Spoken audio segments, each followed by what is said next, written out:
Assalamualaikum warahmatullahi wabarakatuh. Perkenalkan, nama saya Ageng Andre Krisna Dwi Pangga dengan NIM S1S12056, jurusan Teknik Informatika Universitas Hallualeo. Di sini saya akan membahas bab pertama, yaitu sistem operasi atau SO. Apa itu sistem operasi atau SO? Sistem operasi adalah perangkat lunak sistem yang mengatur sumber daya dari perangkat keras dan perangkat lunak, serta sebagai daemon untuk program komputer. Tanpa sistem operasi, pengguna tidak dapat menjalankan program aplikasi pada komputer mereka kecuali program booting. Sebuah sistem komputer dapat dibagi ke dalam beberapa komponen utama seperti para pengguna, perangkat keras, serta perangkat lunak. Contohnya seperti gambar di sini. Jadi, para pengguna atau user ini merupakan pihak yang memanfaatkan sistem komputer tersebut. Para pengguna di sini bukan saja manusia, namun mungkin berbentuk program aplikasi lain ataupun perangkat komputer lain. Dan untuk perangkat keras atau hardware, ini berbentuk benda konkret yang dapat dilihat dan disentuh. Perangkat keras ini merupakan inti dari sebuah sistem, serta penyedia sumber daya atau resource untuk keperluan komputasi. Di antara para pengguna dan perangkat keras, terdapat sebuah lapisan abstrak yang disebut dengan perangkat lunak atau software. Secara keseluruhan, perangkat lunak membantu para pengguna untuk memanfaatkan sumber daya komputasi yang disediakan perangkat keras. Perangkat lunak secara garis besar dibagi lagi menjadi dua, yaitu program aplikasi dan sistem operasi. Program aplikasi merupakan perangkat lunak yang dijalankan oleh para pengguna untuk mencapai tujuan tertentu. Seperti kita menjelajah internet dengan menggunakan aplikasi browser atau mengubah sebuah berkas dengan aplikasi editor. Sedangkan sistem operasi dapat dikatakan merupakan sebuah perangkat lunak yang membungkus perangkat keras agar lebih mudah dimanfaatkan oleh para pengguna melalui program-program aplikasi tersebut. Secara lebih rinci, sistem operasi didefinisikan sebagai sebuah program yang mengatur perangkat keras komputer dengan menyediakan landasan untuk aplikasi yang berada di atasnya, serta bertindak sebagai penghubung antara para pengguna dengan perangkat keras. Sistem operasi bertugas untuk mengendalikan serta mengkoordinasikan pengguna perangkat keras untuk berbagai program aplikasi untuk bermacam-macam pengguna.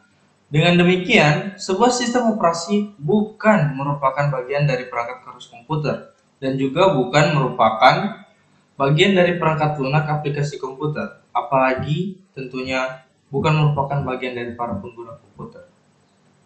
Pengertian dari sistem operasi dapat dilihat dari berbagai sudut pandang.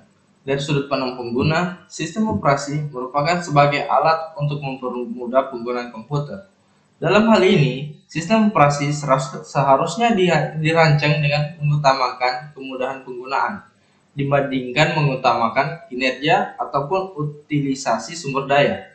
Sebaliknya, dalam lingkungan berpengguna banyak atau multi-user, sistem operasi dapat dipandang sebagai alat untuk memaksimalkan penggunaan sumber daya komputer. Akan tetapi, pada sejumlah komputer, sudut pandang pengguna dapat dikatakan hanya sedikit atau tidak ada sama sekali. Misalnya embedded komputer pada peralatan rumah tangga seperti mesin cuci dan sebagainya, mungkin saja memiliki lampu indikator untuk menunjukkan keadaan sekarang. Tetapi, sistem operasi ini dirancang untuk bekerja tanpa campur tangan pengguna. Dari sudut pandang sistem operasi dapat dianggap sebagai alat yang menempatkan sumber daya secara efisien atau resource allocator. Sistem operasi ialah manajer bagi sumber daya yang menangani konflik permintaan sumber daya secara efisien. Sistem operasi juga mengatur eksekusi aplikasi dan operasi dari alat MK atau masukkan dan keluaran. Fungsi ini dikenal juga sebagai program pengendali atau control program. Lebih lagi, sistem operasi merupakan suatu bagian program yang berjalan setiap saat, dikenal dengan istilah kernel. Dari sudut pandang tujuan, sistem operasi dapat dipandang sebagai alat yang membuat komputer lebih nyaman digunakan atau convenient untuk menjalankan aplikasi dan menyelesaikan masalah pengguna.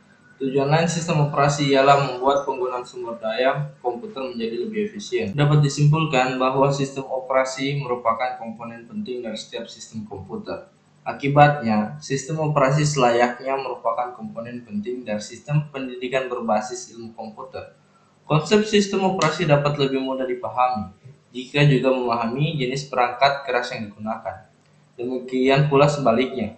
Dari sejarah diketahui bahwa sistem operasi dan perangkat keras saling mempengaruhi dan saling melengkapi. Struktur dari sebuah sistem operasi sangat tergantung pada perangkat keras yang pertama kali digunakan untuk mengembangkannya. Sedangkan perkembangan perangkat keras sangat dipengaruhi dari hal-hal yang diperlukan oleh sebuah sistem. Lalu selanjutnya kita akan membahas tentang sejarah perkembangan sistem operasi atau SO. Arsitektur perangkat keras komputer tradisional terdiri dari 4 komponen utama, yaitu prosesor, memori penyimpanan, masukan atau input, dan keluaran atau output. Model tradisional tersebut sering dikenal dengan nama arsitektur von Neumann. Dapat dilihat pada gambar di sini. Pada saat awal, komputer berukuran sangat besar sehingga komponen-komponennya dapat memenuhi sebuah ruangan yang sangat besar. Sang pengguna atau pengguna menjadi programmer yang sekaligus merangkap menjadi operator komputer, juga bekerja di dalam ruangan tersebut. Walaupun berukuran besar, sistem tersebut dikategorikan sebagai sistem komputer pribadi atau PC.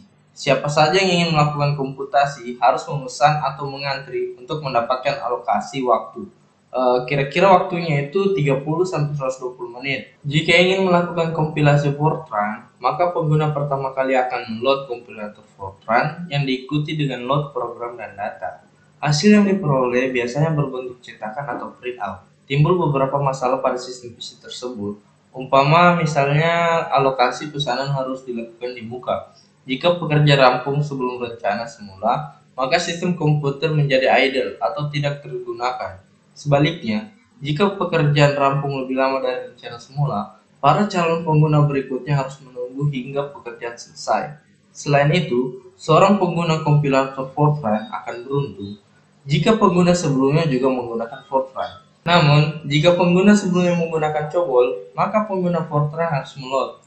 Masalah ini ditanggulangi dengan menggabungkan para pengguna kompilator sejenis ke dalam satu kelompok batch yang sama. Medium semula yaitu punch card diganti dengan T. Selanjutnya, terjadi pemisahan tugas antara programmer dan operator. Para operator biasanya secara eksklusif menjadi penghuni ruang kaca seberang ruang komputer. Para programmer yang merupakan pengguna atau user mengakses komputer mereka secara tidak langsung melalui bantuan para operator. Para pengguna mempersiapkan sebuah job yang terdiri dari program aplikasi, data masukan, serta beberapa perintah pengendali program. Medium yang lazim digunakan ialah kartu berlubang atau punch card.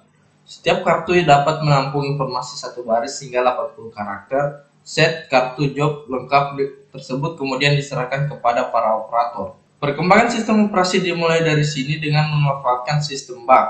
Dapat dilihat pada gambar di sini.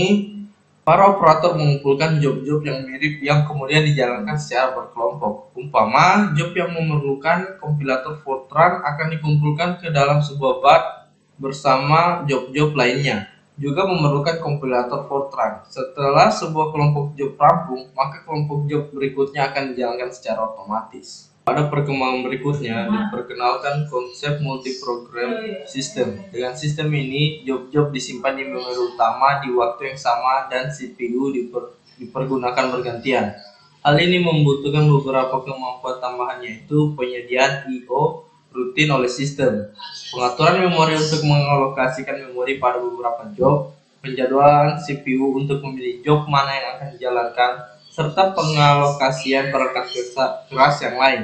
Peningkatan lanjut dikenal dengan sistem bagi waktu, tugas ganda, komputasi interaktif, atau time sharing system multitasking interactive computing. Sistem ini secara simultan dapat diakses lebih dari satu pengguna.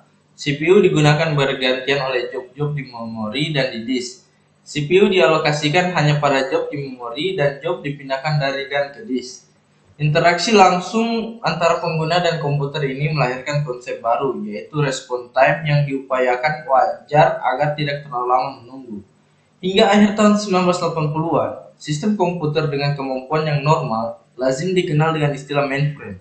Sistem komputer dengan kemampuan jauh lebih rendah dan lebih murah disebut dengan komputer mini. Sebaliknya, komputer dengan kemampuan jauh lebih canggih disebut komputer super atau superkomputer. CDC 6600 merupakan yang pertama dikenal dengan sebutan komputer super menjelang akhir tahun 1960-an. Namun prinsip kerja dari sistem operasi dari semua komputer tersebut lebih kurang sama saja. Komputer klasik seperti yang diungkapkan di atas hanya memiliki satu prosesor. Keuntungan dari komputer ini ialah lebih mudah diimplementasikan karena tidak terlalu memperhatikan sinkronisasi antar prosesor. Kemudahan kontrol terhadap prosesor karena sistem proteksi tidak terlalu rumit dan cenderung murah, tapi bukan ekonomis. Perlu dicatat, yang dimaksud satu buah prosesor ini ialah satu buah prosesor sebagai Central Processing Unit atau CPU. Hal ini ditekankan sebab ada beberapa perangkat yang memang memiliki prosesor tersendiri dalam perangkatnya, seperti Vega Card, AGP, Optical Mouse, dan lain-lain. Sekian dari saya, mungkin hanya itu saja. Lebih dan kurangnya mohon dimaafkan. Wassalamualaikum warahmatullahi wabarakatuh.